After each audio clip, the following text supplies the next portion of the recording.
E nisso eu fui me empolgando com essa fama que foi percorrendo. Eu fui me empolgando com aquela realidade que eu estava vivendo, pessoas em cima de mim, pessoas me respeitando. Com uma semana, eu já tive que cometer o primeiro assalto. Fui pego em ato de flagrante, fui torturado para poder dar, os meus parceiros de crime naquela época. Fui torturado de 6 horas da noite até 2 da manhã, com várias pancadas, saco na cabeça. Cheguei lá endemoniado, com a mente totalmente, com a sede de vingança. E quando eu cheguei lá, fiquei 4 dias sem dormir, trocando tiro com as pessoas que tiraram a vida do meu primo. Eram noites e noites de terror. Fala, queridos, paz do Senhor Jesus. Estou aqui no canal Semeando Vidas. Me chamo Ayrton Borges, diácono Ayrton Borges. Estou aqui para contar um pouco da minha história, do testemunho para você que nesse momento está sem perspectiva de vida, olha para a sua realidade e diz que não tem jeito, Você não consegue enxergar uma solução, você não consegue enxergar uma perspectiva de mudança, de transformação.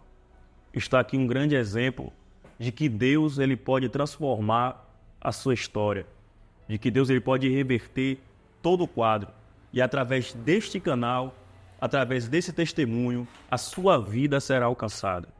Bom, a minha infância, ela foi marcada de muitas dores. Eu fui uma criança que eu não tive um exemplo familiar a seguir. Não nasci em berço evangélico, Eu nasci em uma família que não tinha princípios cristãos, Minha família era bastante conturbada e necessariamente falando, eu tinha que ficar pulando de galho em galho, de cidade em cidade, e por isso eu não consegui concluir os meus estudos. Fui um adolescente que tive que lutar para poder fazer diferença da perspectiva que eu enxergava na minha família.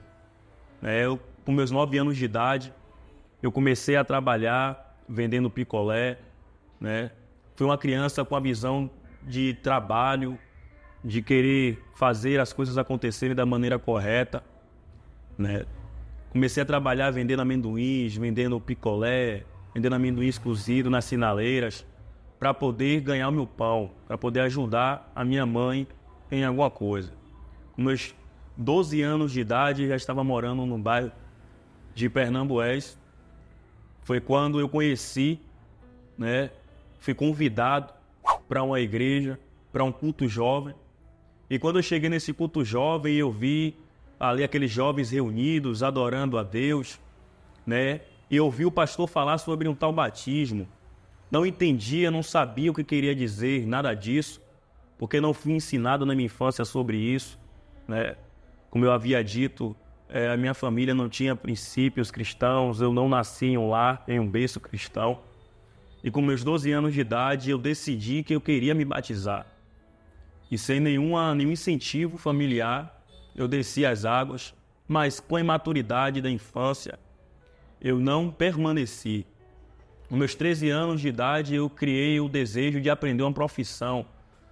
Trabalhei muito tempo com meu padrasto de ajudante de prendeiro, carregando material, ainda um adolescente, mas queria aprender uma profissão diferente daquilo. E nisso, Deus colocou um homem no meu caminho chamado Júnior, e nisso que ele me ensinou a profissão de barbeiro, me acolheu como um filho. Porém, em um determinado momento, quando eu fiz meus 14 anos, eu fiz como um filho pródigo. Eu pedi tudo o que era meu, virei as costas e saí. Aluguei uma casa para morar sozinho. Com 14 anos já estava morando sozinho e permaneci trabalhando nessa barbearia, no bairro de Pernambués. Porém, eu morava em uma localidade que era rival. Eu morava em outro lugar. Todo mundo no bairro me conhecia, me chamava de barbeirinho, todo mundo tinha aquele carinho por mim, mas logo comecei a usar drogas. Conheci primeiro a maconha, comecei a fumar maconha na escola, comecei a parar em pontos de tráfico, de bocas de fumo, para comprar droga, para poder fumar. E com isso gerou burburinhos que eu estava de leve trás, que eu estava levando de uma localidade para outra. Um certo dia, eu já estava na minha faixa de 15 anos, trabalhando ainda nessa barbearia. Entraram homens armados dentro dessa barbearia, me coagindo, me ameaçando de morte, dizendo que eu estava levando de um lado para o outro e minha hora ia chegar. Mas eu também fui um adolescente que, pela minha realidade que eu cresci com a natureza forte. E quando eu fui ameaçado, eu fui coagido dentro da barbearia. Eu saí da barbearia naquele dia com o pensamento de me envolver no crime, de me envolver no tráfico. Já não tinha um acompanhamento familiar para poder me ajudar a me dar uma direção a respeito daquilo que eu estava passando. Então, naquele mesmo dia que eu saí da barbearia, que eu passei de trabalhador para traficante. Cheguei na área a qual eu morava, que era rival do lugar onde eu trabalhava de barbeiro. Liguei para o rapaz que comandava e disse a ele: a partir de hoje eu quero me envolver. Ele: mas você é jovem, você é novo demais. E eu falei com ele: a partir de hoje a sua guerra é a minha. A partir de hoje eu tomo a sua guerra. Ele viu em mim um adolescente com disposição para aquela vida, porque Satanás faz isso, Satanás cega o entendimento, dá uma falsa disposição para que você venha se empolgar, para que você venha entrar em uma realidade a qual ele já está preparando o cerco para poder ceifar a sua vida. E foi isso que aconteceu comigo. Quando eu fui me ver, na mesma noite que eu saí da barbearia, eu já comecei a traficar, a vender drogas. Já passei a noite inteira na boca de fumo traficando. Muitos hoje em dia se envolvem passando de olheiro, né, para a bolsa, e vai crescendo os patamares do crime, né? Porque hoje em dia, na verdade, há muito tempo já existia isso. Porém, na minha vida, os planos de Satanás eram tão grandes que eu não comecei sendo olheiro. Eu já comecei traficando no mesmo dia que eu saí da barbearia. E nisso eu fui me empolgando com essa fama que foi percorrendo. Eu fui me empolgando com aquela realidade que eu estava vivendo, pessoas em cima de mim, pessoas me respeitando. Com uma semana, eu já tive que cometer o primeiro assalto. Cometi o primeiro assalto, um jovem que não gostava de pessoas que roubavam, que tiravam do próximo. Eu comecei a ser um dos piores. Cometi o primeiro assalto em um estabelecimento. Eu e um comparsa que se envolvia junto comigo na época. Nós entramos dentro do estabelecimento com um bulldog. Eu rendi todo mundo que estava dentro do estabelecimento. Tomei todo o valor que estava guardado no caixa daquele estabelecimento. A partir daquele dia, meu nome foi soprado. As pessoas começaram a comentar, começaram a falar. Aquele jovem que cortava cabelo, que trabalhava, agora é traficante, agora está assaltando. Então, naquele momento, a minha realidade de trabalhador, de um adolescente trabalhador, virou totalmente para um traficante, de assaltante. Comecei a cometer vários assaltos sozinho, pela área da Grande Bahia, da Pituba. Fiquei perseguido, né, pela Central de Flagrante, aqui da cidade de Salvador. Eles começaram a ir atrás de mim no bairro, sabendo dos vários assaltos que eu havia cometido pela cidade, pelo ambiente, pela redondeza. E com isso, eu comecei a crescer no crime por conta da minha disposição. Porque todo mundo olhava e dizia: rapaz, esse jovem tem disposição, esse jovem tem futuro no crime. Começaram a me dar poder. E é isso que Satanás faz. Satanás pega um jovem que estava sem perspectiva e dá poder. É um falso poder. É a mesma coisa quando Jesus estava no deserto sendo tentado pelo diabo. Quando o diabo olhou para Jesus e disse: se tu se prostrar diante de mim, eu te entrego tudo isso. É um poder falso. É uma falsa autoridade. É aquilo que eu comecei a possuir no crime. Com 16 anos, eu fui torturado, né? Fui pego em ato de flagrante. Fui torturado para poder dar, né, os meus parceiros de crime naquela época. Fui torturado de 6 horas da noite até 2 da manhã, com várias pancadas, saco na cabeça. E com isso, naquele momento, eu tive que, por um momento passageiro, ter que ficar na cidade de Feira de Santana. Fui para a cidade de Feira de Santana. Quando eu cheguei na cidade de Feira de Santana, o crime também me abraçou, porque meu nome já tinha sido soprado num local que era a mesma facção. E lá já me deram também respeito, lá já me deram respaldo. Comecei também a cometer alguns assaltos na cidade de Feira de Santana para poder sobreviver. Porque chegando lá eu pensei que eu ia ter apoio da minha família para poder sair dessa realidade, para poder sair dessa vida. Porém não consegui ter apoio nenhum. E aqui eu já quero abrir um parêntese para poder dar um conselho a você jovem, que por conta da ausência familiar, do apoio familiar, você cria uma revolta e diz assim, eu vou para essa direção mesmo, e dê no que der. Você é capaz para poder mudar a sua realidade. Você é capaz de transformar a sua perspectiva negativa em uma história linda de transformação. Porque a Bíblia diz em João 8, 32, conhecereis a verdade e a verdade vos libertará. E logo à frente vai dizendo que se, pois, o Filho vos libertar, verdadeiramente sereis livres. Então existe uma esperança. Porque nós, sendo jovens, nós colocamos a nossa perspectiva, a nossa esperança na família. Colocamos a nossa esperança em um ser humano. Colocamos a nossa esperança em um parente, em um pai, em uma mãe. Porém, não conseguimos enxergar em nós uma capacidade de encontrar em Cristo uma vida transformadora, de encontrar em Cristo um novo caminho, de encontrar em Cristo uma direção. Porque Ele mesmo disse, eu sou o caminho, a verdade e a vida. E nisso eu permaneci naquela realidade por muito tempo, tendo que ficar pulando de lugar em lugar, fugindo da polícia. Logo também meu nome foi soprado na cidade de Feira de Santana. Ficaram sabendo que eu estava fabricando cocaína em um dos bairros. E nisso, passou uma noite em que eu estava dentro da casa a qual estava sendo fabricada a cocaína, denunciaram a casa onde eu estava. E logo naquele momento em que a casa foi denunciada, de madrugada fizeram uma operação e me pegaram dentro de casa dormindo. Eu fui acordado debaixo de violência. Fui acordado debaixo de tapa na cara. E quando eu me levantei, que eu abri os olhos, a casa já estava toda tomada. Eu fui torturado de 2 horas da manhã até 5 da manhã. Fizeram eu comer ácido bólico, amarraram meus braços, amarraram minhas pernas. E naquele momento eu pensei que a minha vida ia ser ceifada. Naquele momento, por conhecer a palavra, eu fiz aquela oração que muitos fazem. Talvez até você que está assistindo essa live, você já fez essa oração. Se o Senhor me dar essa última chance, eu volto para os teus caminhos.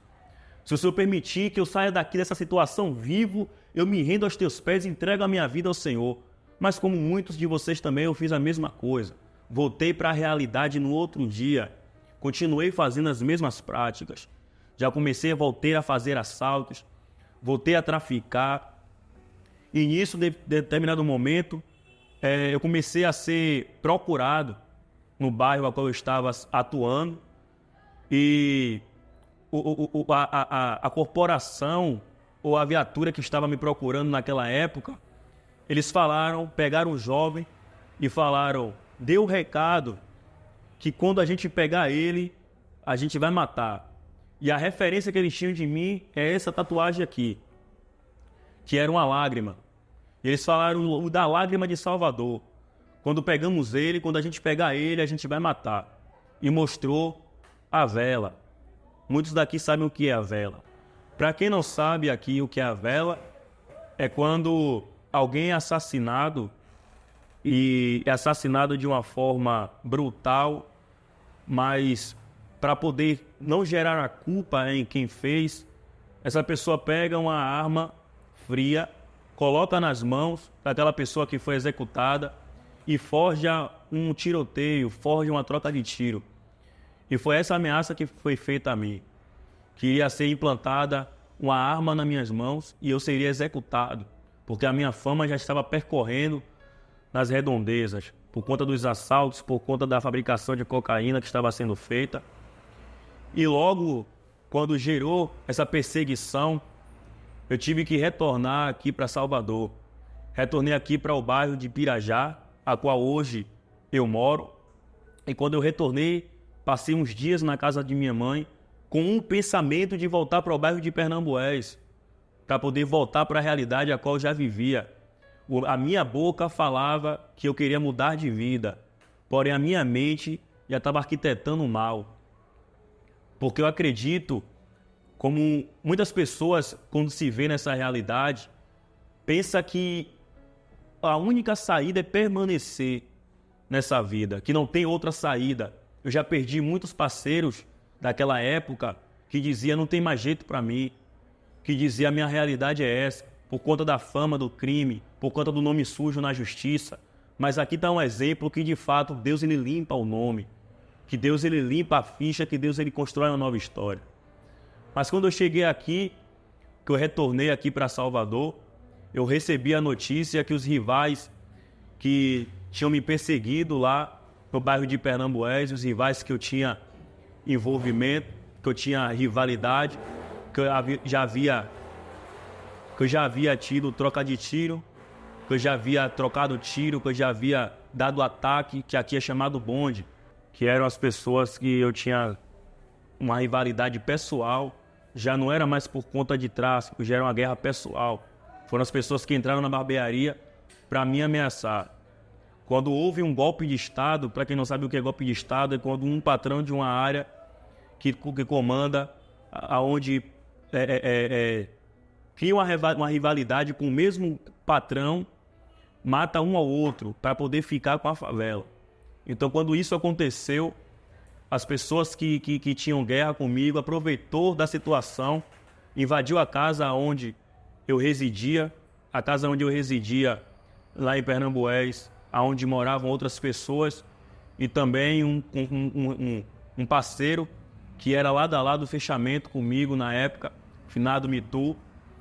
Invadiram essa casa, pegaram ele, procuraram um tio meu de consideração, que também era na época gerente lá da Boca, chamaram eles pelo nome, bota a cara pra morrer, mas nisso, quando pegaram ele sozinho, ele começou a falar, pedir misericórdia, dizer que iria sair dessa realidade, dizer que não estava se envolvendo mais em nada, que já estava com a mente mudada, mas eles não tiveram perdão. Ainda utilizaram de um versículo bíblico dizendo que quem não está comigo está contra mim, e quem comigo não ajunta espalha. Executaram ele na frente da família inteira com mais de 18 tiros. E quando essa notícia chegou até a mim, eu olhei para minha mãe e disse, eu vou retornar para poder vingar a morte de Mitu. Retornei para o bairro de Pernambués com o pensamento de vingar a morte dele. Cheguei lá, endemoniado, com a mente totalmente com a sede de vingança. E quando eu cheguei lá, fiquei 4 dias sem dormir, trocando tiro com as pessoas que tiraram a vida do meu primo. Eram noites e noites de terror. Para quem sabe, para quem lembra, aqui na época, em 2017, 2016, lá em Pernambués estava uma guerra sangrenta, estavam passando em muitos noticiários e infelizmente eu estava introduzido aí nessa guerra, né?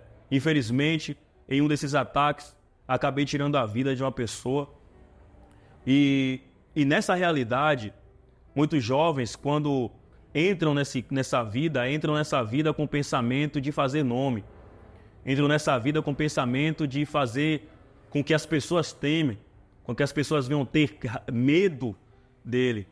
E nisso já gera aquele pensamento de matar, de tirar a vida de alguém. Porque é isso que o diabo faz. Porque a palavra diz que o diabo veio senão para matar, roubar e destruir. E quando a pessoa está inserida nessa realidade, quando a pessoa está inserida nessa vida, a pessoa é tomada por uma potestade, por um espírito maligno. E nisso, nessa correria de troca de tiro, em uma determinada noite, um terceiro dia que eu estava lá, no bairro de Pernambués, trocando tiro, em uma madrugada, às 2 horas da manhã, a gente não poderia dormir em casa, porque as pessoas estavam sendo monitoradas, tinham pessoas infiltradas lá para poder entregar as casas que a gente estava dormindo. E uma dessas noites eu subi em uma laje armado, tinha acabado de dar um ataque, tinha acabado de trocar tiro, subi em uma dessas lajes e quando eu estava em uma dessas lajes, eu estava tomado por efeito de droga e eu senti uma angústia, eu senti o gosto da morte. E quando eu levantei a cabeça em uma dessas lajes, era uma laje de um morador. Quando eu levantei a cabeça em uma dessas lajes, eu vi vários homens armados e um deles estava passando de lá para cá e quando levantou o fuzil em direção à laje que eu estava, olhou para mim, mas só que ele não conseguia esboçar uma reação, como se tivesse me visto. Mas ele olhou para mim e eu olhei para ele. Mas eu acredito que ali as mãos do Senhor estavam me guardando.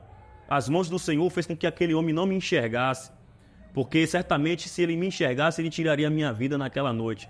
E eu percebi que ali foi mais um livramento de Deus, dos vários que Deus havia me dado, como nas torturas que eu sofri em Feira de Santana, dentro de casa, que foi uma de 2 horas da manhã até 6 da noite, outras foram de 3 da tarde até 7 da noite, sendo torturado violentamente, a qual prejudicou muito a minha saúde. E quando eu estava nessa laje que eu recebi esse livramento, aqui no bairro de Pernambués, eu percebi que ali Deus estava me dando uma nova oportunidade, mas mesmo assim ainda eu resisti, ainda fiquei o 4º dia inteiro lá na contenção, traficando, pronto para poder trocar tiro, para tirar a vida de qualquer um. Cheio de ódio, tomado por ódio. E em um amanhecer do 4º dia para o 5º, eram mais ou menos umas 4 horas da manhã, estávamos todos tomados por efeito de drogas, estávamos retornando da área rival, né? No meio do trajeto cometemos assaltos, no meio do trajeto tiramos pertences de moradores do lado rival.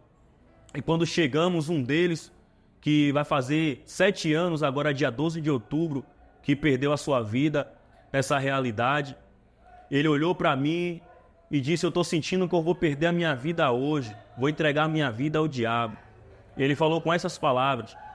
Logo olhei para ele e eu falei bem assim: peraí, vai ficar pesando? E nisso ele saiu das minhas vistas e eu comecei a ouvir zoadas de tiro, ouvir sons de tiro. E procurei ir na direção a qual ele estava, na direção do morro, na Baixa do Manu. E quando eu cheguei no morro, ele estava dando tiro para cima, chorando, gritando o nome dos rivais que tiraram a vida do meu parceiro dentro de casa. E nesse momento eu falei com ele: velho, para com isso, vamos sair daqui, vamos para lá para baixo, vamos pegar o rumo daqui. E naquele momento ele continuou dando tiro para cima, até moradores começaram a abrir a janela e falar com ele para ele poder se acalmar, moradores que já conheciam a gente da infância. E quando eu olhei para uma das escadas, os policiais estavam descendo fortemente armados para poder vir ao nosso encontro, porque eu ouvi os sons de tiro e era de manhãzinha cedo. A viatura estava vindo por baixo pela Grande Bahia e eles estavam vindo andando por cima para poder cercar. E certamente se eles pegassem a gente naquele momento, a nossa vida seria ceifada, porque estávamos em posse de arma de fogo, estávamos com a PT e naquele momento ganhamos a fuga, né? Corremos em direção ao sentido da Baixa do Manu, estávamos na parte de cima do morro, descemos para a parte da Baixa do Manu e quando ele conseguiu pular alguns muros, eu continuei correndo o retão. Estava vindo uma viatura por baixo. Essa viatura me avistou de longe e começou a deflagrar vários disparos pelo lado de fora da viatura. Os disparos pegaram nas paredes, mas para a glória de Deus não me atingiu. Eu continuei correndo, consegui subir uma laje de um morador, subi nessa laje desse morador e fiquei escondido. Falei com um deles que é para poder disfarçar que estava conversando comigo até a viatura passar. Há poucos dias, há poucos tempos, melhor dizendo, até encontrei, esse jovem que nesse momento parou para poder ali me ajudar, um morador que parou para me ajudar. E ele começou a contar relatos, desse livramento que Deus havia me dado. E ali eu consegui ver a mão de Deus me guardando. Muitos jovens, quando estão nessa realidade, talvez você que está assistindo agora esse testemunho, pode estar ouvindo cada palavra que está sendo dita aqui, cada testemunho que está sendo dito, e se perguntando, será que tem esperança para mim? Será que tem como eu sair dessa vida? Eu posso dizer que sim, porque eu sou um exemplo vivo, que por diversos momentos o diabo tentou ceifar minha vida nessa realidade do tráfico, do crime, mas foi frustrado. E no momento em que eu saí, né, desse quinto dia, quando eu recebi esse livramento, eu falei com um dos parceiros que estava na frente naquela época, que iria vir visitar minha mãe aqui no bairro de Pirajá. E quando eu cheguei aqui no bairro de Pirajá, que eu cheguei na frente da casa de minha mãe, a minha mãe abriu o portão e veio gritando na minha direção, porque ela tinha tido um sonho, ou melhor, um pesadelo, e que me via todo cravado de bala, todo furado de bala. E ela disse que sentiu que de fato eu tinha perdido a minha vida e só iria receber a notícia. Mas naquele momento ela me abraçou e me pediu, pelo amor de Deus, para que eu viesse sair dessa vida. Mas mesmo assim eu estava com o coração tomado de ódio. Eu só queria passar um vento, eu só queria passar um momento para poder voltar para a realidade que eu me encontrava. Ainda por alguns dias eu voltei para lá para poder dar ataque nas áreas rivais, né? Junto com pessoas de outras áreas, com fuzil M4, com uso em pente de 60, com o CT-40. E nisso, nesses armamentos de fogo, nós descemos pesado. Infelizmente, ceifamos vida em um desses ataques. Retornamos, e aí que está. Porque tem muitas pessoas, muitos jovens, que quando estão inseridos nessa vida, acham que estão aptos a receber ou permanecer com peso na consciência de tirar uma vida. Quando você se tira uma vida, não é tão fácil. Quando você se tira uma vida, você vive com aquilo para o resto da sua vida. Até mesmo quando você decide mudar a sua realidade, aquilo se torna um espinho na sua carne. Porque quando eu me converti, e a parte que eu vou chegar no momento da minha conversão, a qual de fato eu decidi mudar a minha vida, para mim não foi tão fácil viver com essa realidade na minha mente. E logo teve um momento em que eu recebi um livramento, a qual em um desses ataques que nós estávamos dando, 2 viaturas da Rondesp Atlântico cercou, né? E nisso, quando nós estávamos saindo com o carro em direção à área que nós atuávamos, esse carro foi abordado por uma dessas viaturas, né, na Avenida Paralela, e nisso a viatura deflagrou vários disparos contra esse carro, furou o capô do carro, mas nenhuma bala atingiu nenhum desses que estavam dentro do veículo, e um desses era eu. Nós conseguimos ganhar a fuga, e naquele momento eu retornei aqui para o bairro de Pirajá. E quando eu retornei aqui para o bairro de Pirajá, eu retornei com o pensamento de voltar a exercer a profissão que eu já havia feito, que eu aprendi, que é cortar cabelo, na área de barbeiro. E nisso, quando eu vim aqui para o bairro de Pirajá, eu conheci o evangelista Erivelto. Porém, antes de conhecer o evangelista Erivelto, eu ainda estava com a mente atordoada e recebi um convite para poder assaltar um carro forte. E quando eu recebi o convite para poder assaltar o carro forte, 3 dias antes, Deus havia tido encontro comigo dentro do quarto a qual eu morava, aqui no bairro de Pirajá. Eu ouvi a voz de Deus fortemente no meu ouvido dizendo: é a sua última oportunidade. Mas por eu estar cometido movido pela droga, eu pensei que eu estava ouvindo vozes. E ouvi mais uma vez a voz dizendo no meu ouvido: é sua última oportunidade. E nesse assalto ao carro forte que me foi proposto, né, tinha 7 integrantes que iriam participar desse assalto. E uma semana antes do assalto e 3 dias antes da minha conversão, né, 2 homens que estavam participando, que iriam participar desse assalto, foi roubar um carro para clonar a placa, que esse carro seria utilizado também na ação do assalto ao carro forte. E 2 desses homens que foram roubar o carro para clonar a placa foram assassinados nesse assalto, né? E logo eu senti que aquele momento, quando a proposta veio até a mim, foi dizendo que ou eu ficaria rico ou eu iria morrer. Era uma proposta de um morrer ou ficar rico. Mas na minha mente eu não conseguia mais ouvir a palavra ficar rico, eu só conseguia ouvir a palavra morrer. Então o meu espírito trancou para aquela situação. E quando veio a notícia, um dos comparsas me ligou dizendo que frustrou porque 2 dos homens que estavam dentro dessa fita foram assassinados em um assalto ao carro. né?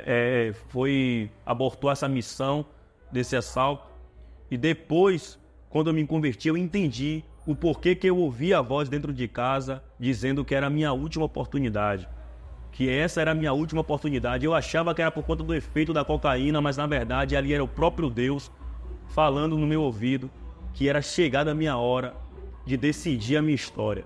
Porque todos nós precisamos ter um momento de parar e entender que chegou o limite, que chegou o momento de tomar a decisão. Às vezes pessoas que dizem assim, eu vou esperar. E muitas das vezes quem espera para ver, vê demais.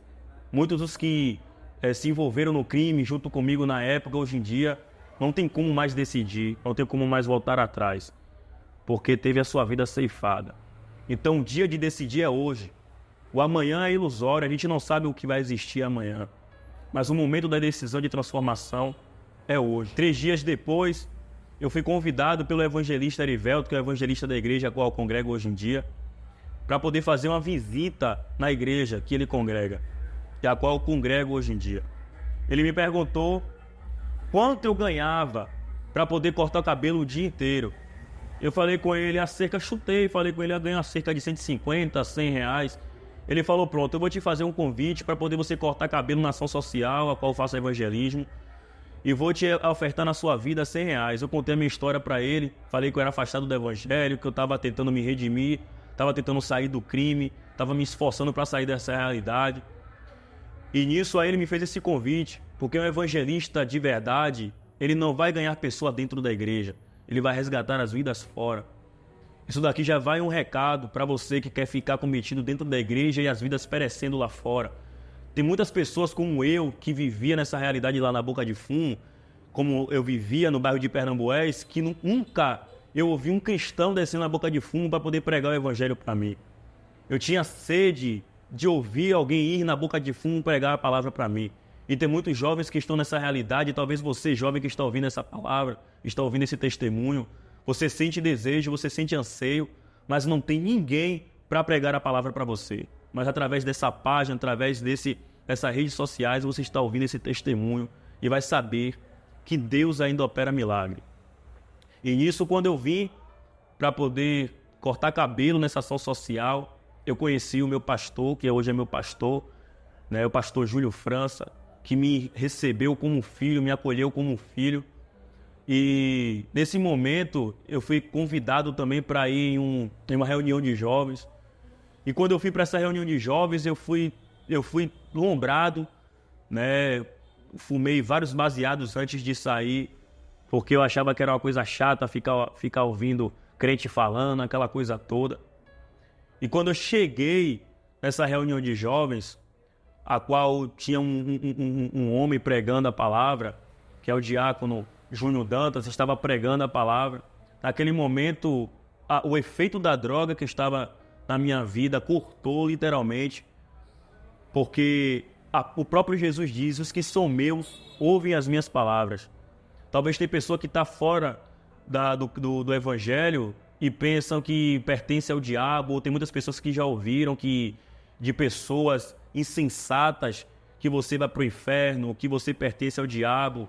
Mas o plano do Senhor, muitas das vezes, para a sua vida, é passar sim por experiências negativas para servir de exemplo e de testemunho lá na frente, assim como está sendo o meu aqui hoje em dia. E naquele momento eu tomei a decisão da minha vida. Eu levantei as minhas mãos e disse que eu queria aceitar ao Senhor Jesus Cristo. Passei por muita privação no início, passei por necessidade, né? Recebi muita oferta de pessoas do crime para poder gerenciar a Boca de Fumo, na minha necessidade. E eu lembrei daquela passagem quando Jesus esteve em fome. E o diabo se apresentou diante dele e disse assim, se tu és o Filho de Deus, transforma essa pedra em pão. E Jesus olhou para ele e disse, nem só de pão viverá o homem, mas de toda a palavra que sai da boca de Deus. Passei necessidade no início da minha caminhada. Tem muitos jovens que saem dessa vida do crime, aceitam a Jesus, mas não conseguem permanecer por conta da necessidade, por conta da falta, da ausência de coisas. Porém, o salmista vai dizer no Salmos 23, o Senhor é o meu pastor, e de nada eu tenho falta, porque Ele é o suficiente. É Ele que supre, Ele é o Jeová Jireh. E eu entendi isso, que na minha necessidade Deus iria suprir, iria enviar a providência para a minha vida.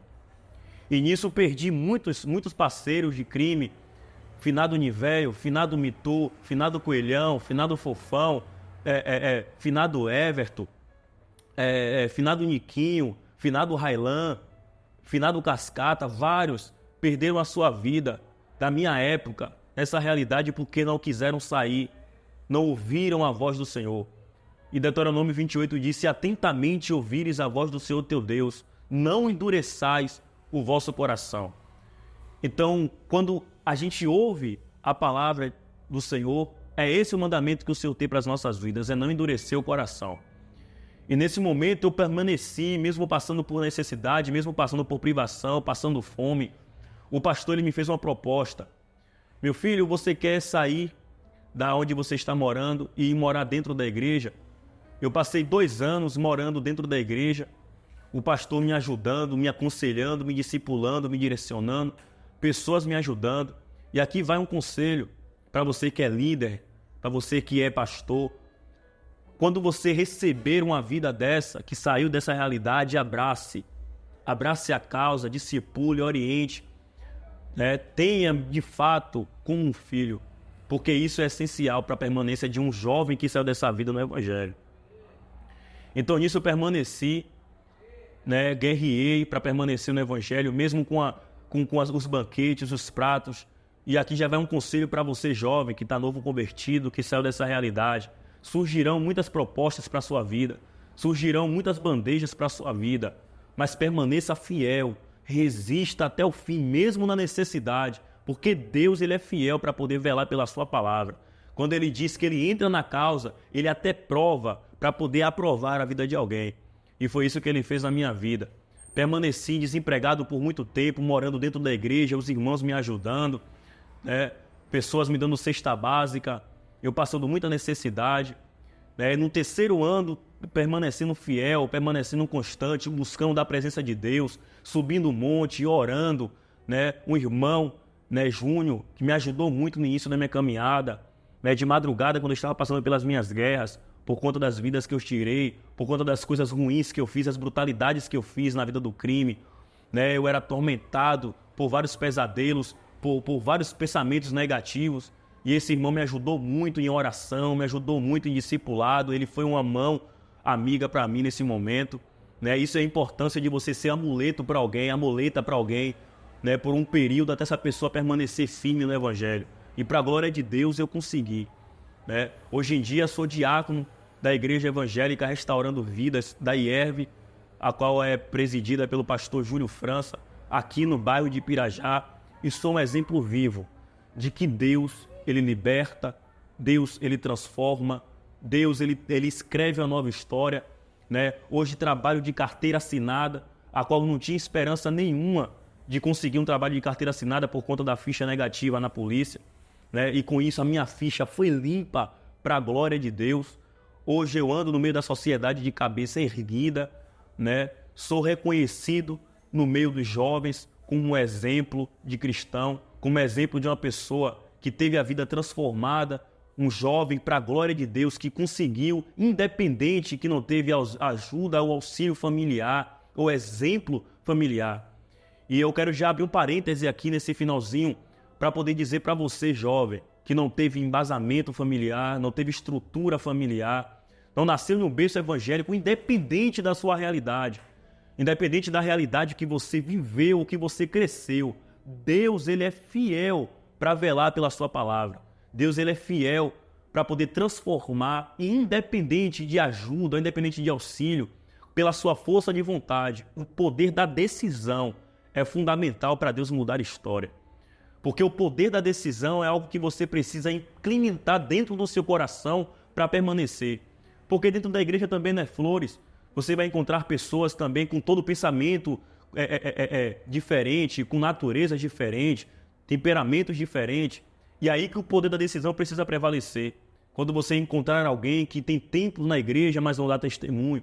Quando você encontrar alguém que te caluncie, quando você encontrar alguém que não te ajude, independente disso, você precisa olhar para a sua história e ver como uma força, para que você venha permanecer, Você precisa olhar um pouco e ver quem você era e quem você se tornou, quem Deus fez, o que Deus fez na sua vida, né? Quem Deus te tornou, a pessoa que Deus formou você, né? Então, com isso, independente da sua realidade, independente da perspectiva, do seu momento presente, pode ter certeza que Deus, ele transforma.